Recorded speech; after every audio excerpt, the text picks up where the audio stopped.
Break के बाद एक बार फिर से आपका स्वागत है। चलिए अब बात करते हैं अंबाला लोकसभा क्षेत्र के एक और हलके की, साढौरा की।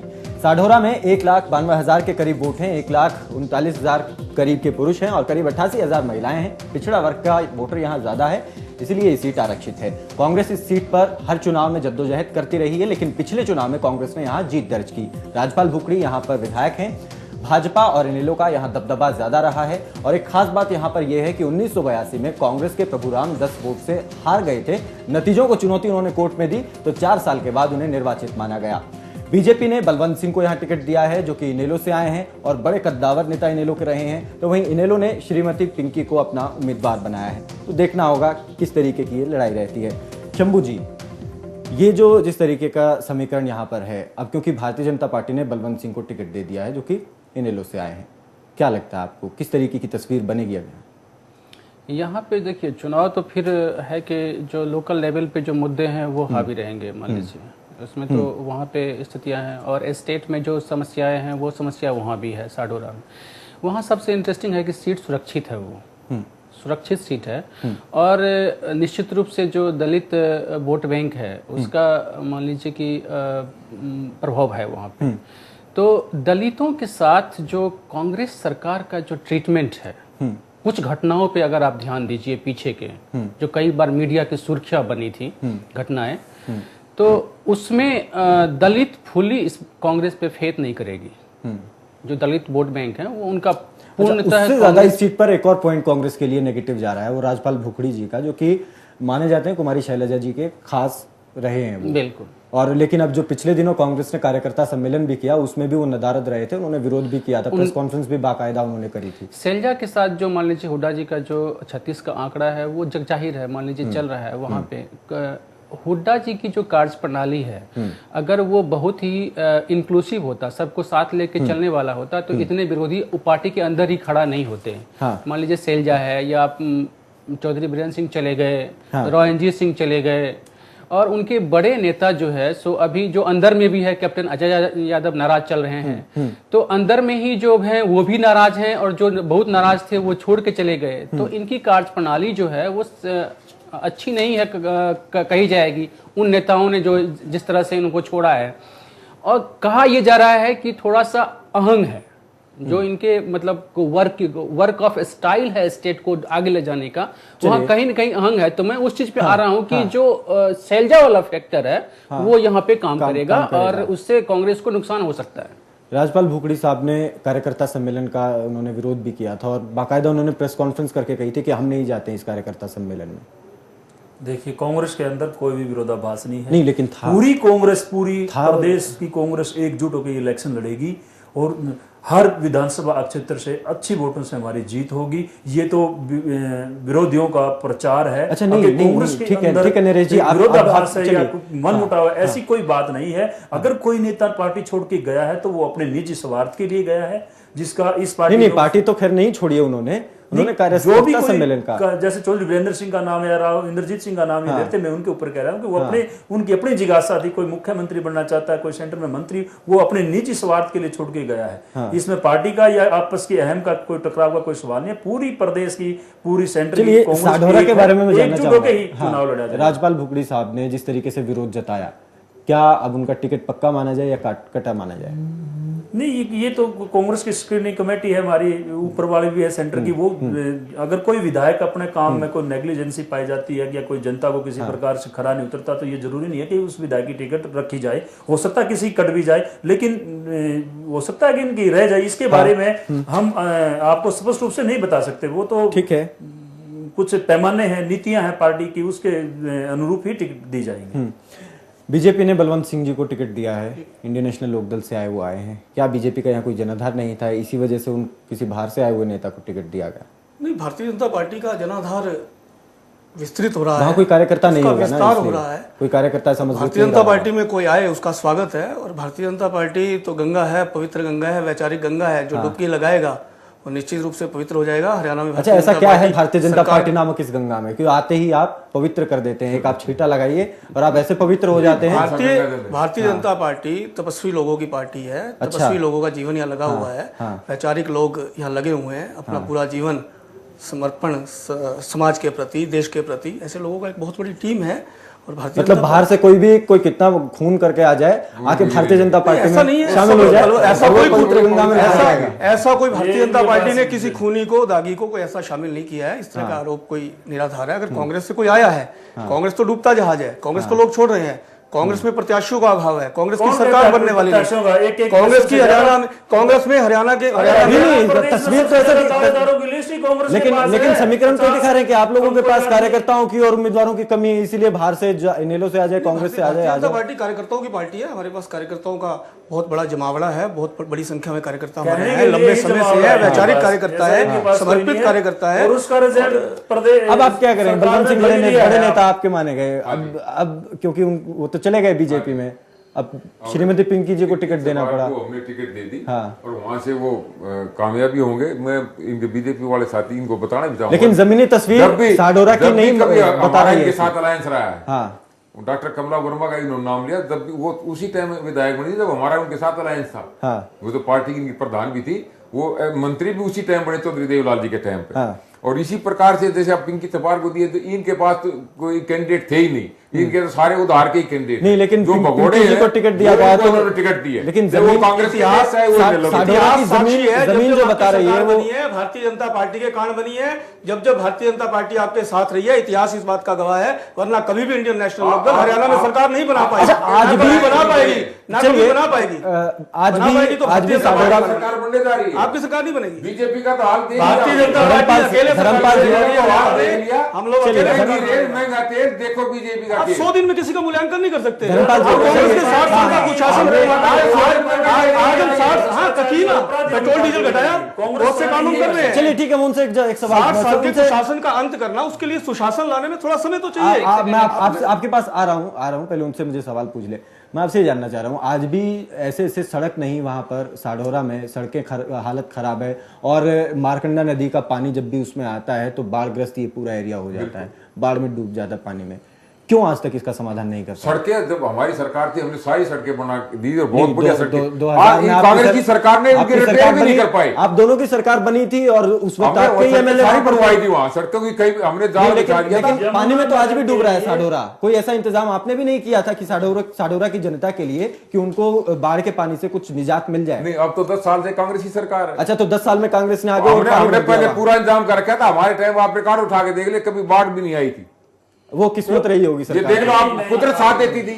अच्छा, कुदरत साथ दे रही और इनके तो जब से सरकार बनी है, हाँ। जब से इनका तो सारा ही मामला ही गड़बड़ है। सड़कों की एक मिनट, सड़कों की बात हो रही है। मैं पहले सड़कें हमने जितनी सड़कें हमने बनाई है ना जी, वो बता रहे हैं। 850 करोड़ रुपए से तो अभी सड़कें यमुना नगर की जो मैं बता रहा था आपको, वो पैसे आपके पंचकुला शाह यमुना नगर वाला जो रोड है, और इसके साथ यमुना नगर लाडवा करनाल जो स्टेट हाईवे नंबर 6 है, आप जाके तो देखिए उसके ये आपके सिर्फ कागजों में है। ये पैसे तो आपके चहेतों ठेके दे रखे, सारे वो खा गए। आंकड़े बोल रहे हैं, वहां पे जाके आप मौके पे जाके देखिए, मौके पे देख रखा है आपके चहेते और ठेके दे रखे, वो खा के सारे पैसे लगाए नहीं हरियाणा में। लगाते तो आपकी हालत ना होती, एक सीट आती। चलिए ठीक है, पार्लियामेंट की सिर्फ एक सीट आई है। अब पालीवाल आपकी 2 सीटें, आपकी क्या आ गई? हमारी तो आ गई, आपसे ज्यादा आई हमारी।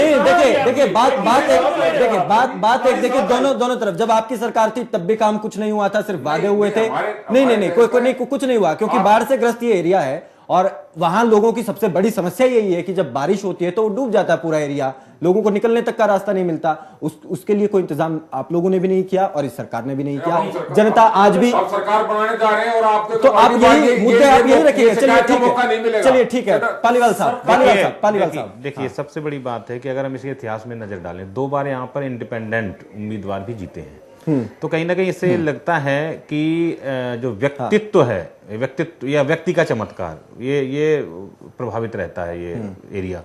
और जैसे कि कहा यहाँ विकास नहीं हुआ तो बहुत जल्दी यहाँ की जनता उम्मीद भी लगा लेती है कि भाई इनको या कोई वादे कर देता है, क्योंकि जैसे कि आपने भी बताया था कि आरक्षित है ये सीट। हाँ। लेकिन जो सबसे बड़ी बात है इस बार, वो विकास का मुद्दा बिल्कुल रहेगा, क्योंकि जनता तंग आ चुकी है। और जैसे कि हमारे कांग्रेसी भाई कह रहे हैं कि भाई हमने इतना करोड़, बहुत सारे ऐसे जिले हैं, बहुत सारे ऐसे हलके हैं जहां पर सैकड़ों करोड़ों में राशि आवंटित हुई है, लेकिन जमीनी वो पैसा कहीं नहीं दिखाई देता। भगवान जाने वो पैसा आवंटित हुआ था या नहीं हुआ था। दावे बहुत बड़े बड़े हैं और अगर ऐसा नहीं होता तो भूखड़ी साहब ने जैसा एक पूरा का पूरा वो चला दिया था मुख्यमंत्री के खिलाफ, तो वो नहीं हुआ होता। और अगर कोई भी दल अपने ही दल के नेता के खिलाफ अगर विकास को हथियार बनाता है, हथियार दो तरह से बनता है, एक तो आप पॉजिटिव ले जाओ तो वहां विकास करा दो अपने विरोधी के यहाँ, तो वो हो जाए, और एक होता है विकास को तरसा दो। तो मुझे लगता है सढौरा को विकास के लिए कांग्रेस सरकार ने तरसाया है। लेकिन देखा जैसे 2000 के बाद से लगातार जनता वहां की तरस ही रही है। बिल्कुल बिल्कुल तरस मुद्दा हर साल यही बनता है कि आपको बाढ़ से मुक्त कर देंगे, आपके जो वहां पे लोगों के खेत वेत भी आगे। अच्छा, तो बलवंत जी को इस बार बीजेपी ने टिकट दिया, क्या तस्वीर बता रही है? देखिए, मैंने क्या कहा कि बीजेपी का इस बार, जैसे कि अभी भाई जी ने भी कहा था कि ये जो रिजल्ट आया है, क्योंकि इस पे अब एक मंथन चलेगा जनता के द्वारा। अगर बीजेपी इसको समझाने में कामयाब हो जाती है, जैसा कि अभी हमारे बताया कि भाई ये ऐसा हो जाता है, ये उपचुनाव थे, क्योंकि उत्तराखंड में भी इनके मन का नहीं आया, वहां तो सीधे सीधे बीजेपी और कांग्रेस में लड़ाई थी। तो कहीं ना कहीं बीजेपी का एक ऐसे द्वंद्व में फंस गई है बीजेपी। अगर बीजेपी का कार्यकर्ता, और जैसे कि भाई साहब कह रहे थे कि हमारे पास बहुत से कार्यकर्ता हैं, मैं थोड़ा माफी चाहूंगा, इस समय अगर हम हरियाणा में देखें बीजेपी के पास नेता बहुत हैं, लेकिन चुनाव लड़ता कार्यकर्ता है, चुनाव जिताता कार्यकर्ता है, वो भी बूथ लेवल का। अगर वो कैडर होता है इनके पास तो जरूरत नहीं थी बाहरी लोगों की। तो बीजेपी के साथ क्या है कि एक मोदी है, मोदी और बीजेपी, अगर आप उसको देखें, चाहे लोकसभा चुनाव था और विधानसभा के जो अब रिजल्ट आए हैं उपचुनाव के, मोदी और बीजेपी अलग अलग दिखाई दे रहे हैं। लोगों को अभी भी मोदी पे भरोसा है, लेकिन बीजेपी में भरोसा नहीं कर पा रहे। तो ये माना जाए कि जो लोकसभा के नतीजे थे वो ज्यादा कोई प्रभाव नहीं, वो अगर बीजेपी समझा पाती है उनका कार्यकर्ता जन जन तक जाके। चलिए आगे बढ़ते हैं, एक और विधानसभा के बारे में चर्चा करते हैं। मुलाना, इस क्षेत्र में अब तक हुए चुनाव में कांग्रेस ने 4 बार जीत दर्ज की है। इसके अलावा इनेलो ने भी अपना यहां दबदबा रखा है। इनेलो के राजवीर सिंह यहां पर विधायक हैं, जिन्होंने कांग्रेस के दिग्गज नेता फूलचंद मुलाना को हराया था। 1,90,000 के करीब यहां वोट हैं, जिनमें से 1,03,000 पुरुष और 86,000 के करीब महिलाएं। दलित वोट बहुल्य एक क्षेत्र है, तो आरक्षित विधानसभा है। इनेलो ने ही इस सीट से अपना उम्मीदवार खड़ा किया है, अपने विधायक पर ही भरोसा उन्होंने जताया है। फूलचंद मुलाना अपने बेटे के लिए टिकट मांग रहे हैं, लेकिन अभी तक कोई बात पक्की नहीं है और बाकी किसी ने अपने पत्ते नहीं खोले हैं। शंभू जी, वही एक स्थिति कि सिर्फ इनेलो ने ही अपना अभी तक यहाँ पर उम्मीदवार खड़ा किया है और किसी ने पत्ते नहीं खोले। सभी वेट एंड वॉच की स्थिति में है वहाँ पे कि ऐसा क्या कारण हो सकता है? किस स्थिति का इंतजार कर रही है कांग्रेस पार्टी? देखिए, जो भाजपा के साथ समस्या है, भाजपा के साथ जो समस्या है वो ये है कि भाजपा यहाँ पे कभी सीधे सरकार में रही नहीं है, तो उस कारण से उनके पास जो कद्दावर नेता इनेलो के पास है या कांग्रेस के पास है, उस तरह के कद्दावर नेता उस कैटेगरी के वो नहीं है। उस क्षेत्र स्तर पे हर क्षेत्र के अपने नेता हों, उस स्तर पे नहीं है बीजेपी के पास, क्योंकि सत्ता में नहीं रही हैं। यही दोनों पार्टी पहले की सत्ता में रही हैं, तो इसीलिए उनको अभी जो दूसरे दल से आ रहे हैं अच्छे नेता और उनको टिकट देना पड़ रहा है, तो ये अपनी पार्टी की मजबूरी है और स्टेट पार्टी की मजबूरी है कि उस तरह से काम नहीं कर रहे हैं। तो यहाँ पे अभी मान लीजिए ये सीट जो है सो इनेलो के पास है और बरारा जी के लिए वहाँ पे बरारा जी है ना वहाँ पे, राजवीर बरारा जी हैं। बरारा जी के लिए चुनौती होगी उस सीट को बचा के रखना, निश्चित रूप से चुनौती रहेगी। हाँ, क्या लगता है आपको, क्या चुनौती रहेगी या फिर नहीं? कोई चुनौती नहीं। और हम तो ये 100% सीट ये जिता के दिखाएंगे आपको। अच्छा, हमने तो सबसे पहले कैंडिडेट दे दिए, इन्होंने तो कैंडिडेट भी नहीं दिया अभी तक। देखिए, चुनाव तो देख रहे हैं कोई किसी पार्टी से कोई भाग के आए तो उसको हम दे, और हमने तो मुलाना साहब को रहा है। 5 साल तो कांग्रेस की सरकार रही है, मुलाना साहब जोड़ना कांग्रेस के प्रेसिडेंट रहे हैं, उनको रहा है कि पार्टी कोई भी हो, चाहे जो जनता वोट देती है वो पहले एक होप देखती है, उसके पास ऑप्शन क्या है और वो आगे उनके पास विकल्प क्या है। एक हमेशा मतलब कैंडिडेट या हमेशा मान लीजिए कि आप कोई कैंडिडेट दे रहे हैं या पार्टी उस पर नहीं वोट करती, जनता पूरे होप देखती है कि इस प्रदेश में हमें किस तरह का सरकार चाहिए और कौन हमें बेहतर विकल्प दे रहा है। कांग्रेस को सबने देखा है, इनेलो को सबने देखा है, तो एक जो ऑप्शन बचता है कि बीजेपी जिस जोश में आई है उनको, हमको लगता है कि एक मौका देने की बात जनता सोचेगी एक बार, फिर वो फेलियर हो जाएगी, फिर झगड़ा चलता रहेगा कि हाँ ठीक है आपने काम नहीं किया, आपने काम नहीं किया, सबने काम नहीं किया। इस दोनों को जनता परख चुकी है और वो अच्छे खासे ढंग से एक के काल में दबंग को देखा है, एक काल में करप्शन को देखा है। नरेश जी, क्या लगता है आपको? फूलचंद जी अब कहीं ना कहीं पीछे हटते हुए दिखाई दे रहे हैं, अपने बेटे के लिए टिकट की मांग रख रहे हैं। वो नाराज भी चल रहे हैं। हाँ, नाराज भी चल रहे हैं। चल रही है। ये तो एक ट्रेंड बना लिया। अच्छा चलिए ठीक है। जो कहते हैं ट्रेंड बना लिया। जो भी सीट पे जाओगे आगे आपस में कलह है इनकी, वहां विकास नहीं हुआ, ये नहीं हुआ, ये तो एक ट्रेंड है। चलिए यहाँ पर ये बात नहीं बनाते कि यहाँ पर ये बात नहीं बोलेंगे कि यहाँ पर कलह है, यहाँ कोई कलह नहीं है। उसके बाद मौलाना के अंदर महर्षि मांडव्य विश्वविद्यालय है जो MBBS की भी वो फैसिलिटी अभी दी थी, वहां पे मेरे ख्याल में 150 सीट बढ़ा के किया है। और काफी शिक्षा का सत्र है, मेडिकल एजुकेशन का सत्र हुआ बड़ा है, सड़कें पेयजल के लिए, बल्कि यहाँ 300 करोड़ रुपए का स्पेशल पैकेज पेयजल के लिए दिया गया था, जिनमें से एक ये यमुनानगर और पंचकुला के साथ साथ 2-3 डिस्ट्रिक्टों को और मिला के दिया गया था, जिनमें बहुत अच्छी सुविधाएं दी गई हैं कांग्रेस सरकार को। ये सही है कि मेरे जनता जो विकास आती है और उन्होंने देख लिया है कि कांग्रेस के बगैर विकास कोई नहीं कर सकता आप लोगों का। विकास किया, इसीलिए विकास के नाम पे तीसरी बार हरियाणा प्रदेश में फिर कांग्रेस की सरकार। 2005 में मुख्यमंत्री भूपेंद्र सिंह हुड्डा की बहुत जबरदस्त लहर थी, फिर भी क्यों फूलचंद मौलाना हार गए? बड़े नेता थे। देखिए ये तो कई बार क्या होता है कि समीकरण जो होते हैं ना, आपने बताया कि ये जो मौलाना है इस पे क्या है कि अनुसूचित जाति और दलित 2 वोट बैंक ठीक है, ज्यादा मतलब जातिवाद यहाँ पर हावी है। उसके बाद इलेक्शन कई बार फंस जाता है समीकरण, अच्छा बुरा कौन है लोग ये देखना भूल जाते हैं कि किस व्यक्ति को हमें वोट करना चाहिए। कई बार समीकरण की परिस्थितियां कुछ ऐसी बनती है कि समीकरण जिता देते हैं। अच्छा, ऐसे भी एक मिनट चलिए, ऐसे भी विधायक बन जाते हैं जिनकी जमानत जब्त हो जाती है, वो विधायक बन जाते हैं। क्या कारण है कि ये कई बार समीकरण में उड़ जाते हैं, हार जीत लगी होती है, कोई बड़ी बात नहीं है। अब की बार आप ही बता रहे हैं, आपने ही बताया कि इतने भला करोड़, इतने 100 करोड़ खर्च वहां पर हुआ है, पानी के लिए भी, बिजली के लिए भी, लेकिन आज तक वहां पे मुद्दा यही है जनता के बीच कि पीने का पानी सही साफ नहीं पहुंच रहा है। ये गांवों में खेतों में सिंचाई के लिए पानी नहीं पहुंच रहा है। पानी पहुंचता है तो बारिश के दिनों में वही समस्या, ये बिल्कुल वही एक क्षेत्र है। 2005 से पहले सरकार का जो नहर का पानी था वो एक हफ्ता आता था, 4 हफ्ते महीने के अंदर 4 हफ्ते पूरा महीना लगा दो ना, महीने चलती हैं। ये किसने कह दिया, किसने कह दिया कि पानी नहीं है? ये अब आप जवाब दीजिए, ये आप जवाब दीजिए, अब ये आप जवाब दीजिए इस बात को। ये तो बताना चाहूंगा, इन्होंने तो ब्लेम लगाने पे है, क्योंकि आप ब्लेम भी नहीं लगा सकते। अच्छा सभी पार्टियों ने हरियाणा का विकास इन पे पच नहीं रहा है। अब तो ये ब्लेम भी नहीं लगा सकते, अब तो नरेश जी ब्लेम भी नहीं लगा सकते। 2000 में इनकी सरकार थी, इनके विधायक थे, तब भी कोई समस्या नहीं। हमारे मुख्यमंत्री चलिए उनका जवाब ले लेते हैं। चौधरी देवीलाल जी थे कि किसी गांव में जाके पूछ लो, नहर के अंदर काइयां लगी थी।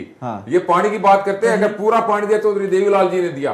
हमने तो ये नारा भी दे रखा था, बिजली पानी का प्रबंध, भ्रष्टाचार बंद। हमने भ्रष्टाचार को बंद करके दिखाया। इन्होंने तो बदनलाल का भी रिकॉर्ड तोड़ दिया। बदनलाल को तो यहाँ भ्रष्टाचार का बाप बोलते हैं, वो जन्नी बोलते हैं, रिकॉर्ड तोड़ दिया। सिर्फ नारे लगाते हैं, लगाते। कोई एक विकास का काम इनके राज में हुआ, कोई गरीब किसान कोई कार्य बता दीजिए। भूषण जी, भारतीय जनता पार्टी तो काम बता देंगे। चलिए ठीक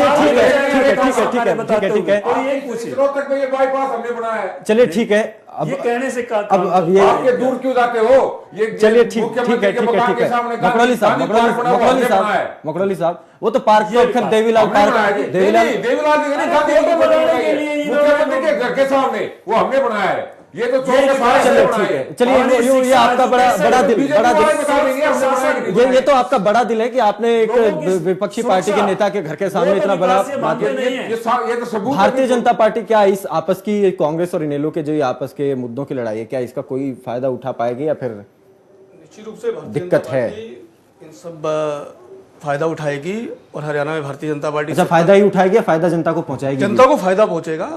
हम लोगों ने जहां भी सरकारें चलाई हैं, जहां हमारी सरकारें चल रही हैं, बड़ी सफल सरकारें चल रही हैं। हरियाणा में भी आज के उपचुनाव को किसी निष्कर्ष नहीं मानना चाहिए, अंतिम नहीं मानना चाहिए। नहीं, लेकिन जनादेश का हम सम्मान, राजस्थान में तो मान सकते हैं, लेकिन आपकी सरकार है, आप इसको अंतिम निष्कर्ष नहीं मानना चाहिए। अंतिम निष्कर्ष नहीं मानना। इस तरह के परिणाम लोकतंत्र में आते रहते हैं। इस तरह के परिणाम जब कांग्रेस सत्ता में थी तब भी आते रहे, इनेलो सत्ता में थी तब भी आते रहे।